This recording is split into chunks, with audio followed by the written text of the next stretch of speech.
Hi again then guys, and welcome to episode 33 of B-Road Ballers, the review series for Gran Turismo's selection, which is, it has to be said, a pretty decent selection of hot hatches, both older and newer.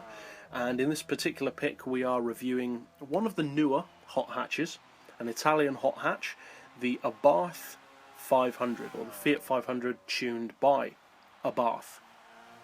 So how does this car compare to other modern hot hatches specifically, especially modern smaller hot hatches, which is kind of more of a niched category on GT6. The majority of the hot hatches that we do have tend to be higher up models, the more obvious choices like the Meganes, the Focuses, the Golfs, etc.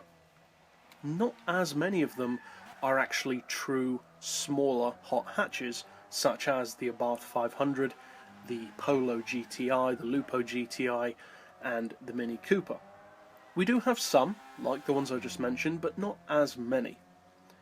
So, of the ones that we do have, how does the Abarth stack up? But also in the broader scheme of things, how does it compare to other choices of hot hatch? Because one of the disadvantages for certain cars in this particular series is that within the hot hatch category, it's so broad a category in terms of age and spec that some cars can very easily be left behind or appear to be not particularly good because of how amazingly good other models are. So does that happen to the Abarth? Well, to some degree that's kind of always going to happen because of the limitations of the engine and how far you can tune it. But it does have to be said that this Abarth is, for its class, a very good little car. Let's talk spec first of all. It's got a 1.4 litre turbo engine, it's front wheel drive, which isn't too surprising, and it sits when fully tuned at just under 500 pp, 495 to be exact. It puts out 290 horsepower, which is actually pretty good for a 1.4 turbo engine, and an equally impressive 237 foot-pounds of torque. So it's a very punchy little engine that this car's got. As you'd expect, it is pretty lightweight at 864 kilos after a stage 3 weight loss package, and thanks to that pretty low weight, lower than many other modern hot hatches at least, it does put out a decent enough 336 horsepower per tonne. So it's not going to worry something like a Focus ST or a Megane RS in terms of sheer power and straight line performance, but what about around the track? Well, I would say that's actually one of the best things about this particular hot hatch. One of the best merits about smaller hot hatches in general is their average speeds, the speeds that they can maintain over the course of a whole circuit lap.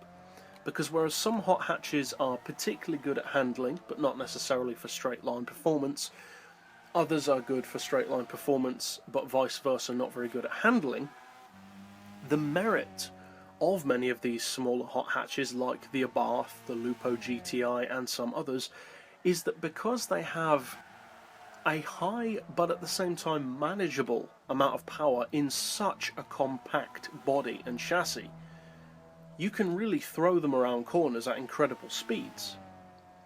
This car definitely has that merit to its advantage. The speed and control that you can maintain with this car through corners is remarkably good. It's also, due to that, extremely fun to drive as well. Now, this car is not necessarily the kind of vehicle that I'd recommend racing at the 495 pp level, because at the end of the day that is a pretty high pp to have 290 horsepower at, and it could very easily turn out to be kind of a Red Bull Junior type scenario where the vehicle doesn't really have the power to back up its pp. That being said, this car does have its uses, especially at, I would say, anything between 425 and 475 pp. Within that category you can use that power and that low weight and its compact size to your advantage.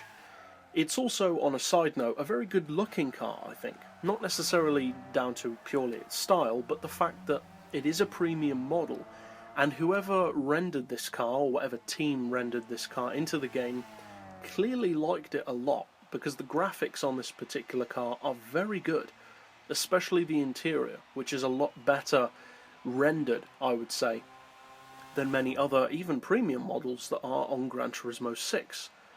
Now, as far as value for money, the car costs just under 30,000 credits, so it's not bad at all. You're looking at roughly the same kind of price as the Punto, which is an older model, does have slightly more power, but is not necessarily that much better of a car, if at all better, around corners.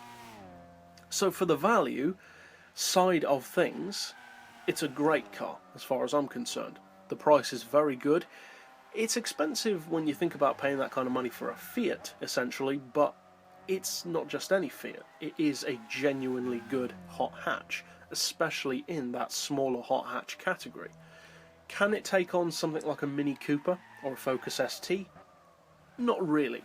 However, there are some circuits in particular, such as the Gran Turismo Arena, and some others, like, to some extent, Midfield, as you can see here, where the car's compact size, low weight, and tons of front-wheel drive grip and control really do work to your advantage, and actually belie how good this car actually can be for its comparative spec. The spec doesn't sound that amazing on this car. 290 horsepower is decent, but not amazing. The weight at 864 kilos is low, but again, that's still not as light as a K car. But what the Abarth does well is it combines the advantages of both worlds. So, if you're looking for a strong middle ground hot hatch, you may want to consider the Abarth 500. But that's overall for this particular review. I'll see you guys next time, and as always, thanks for watching.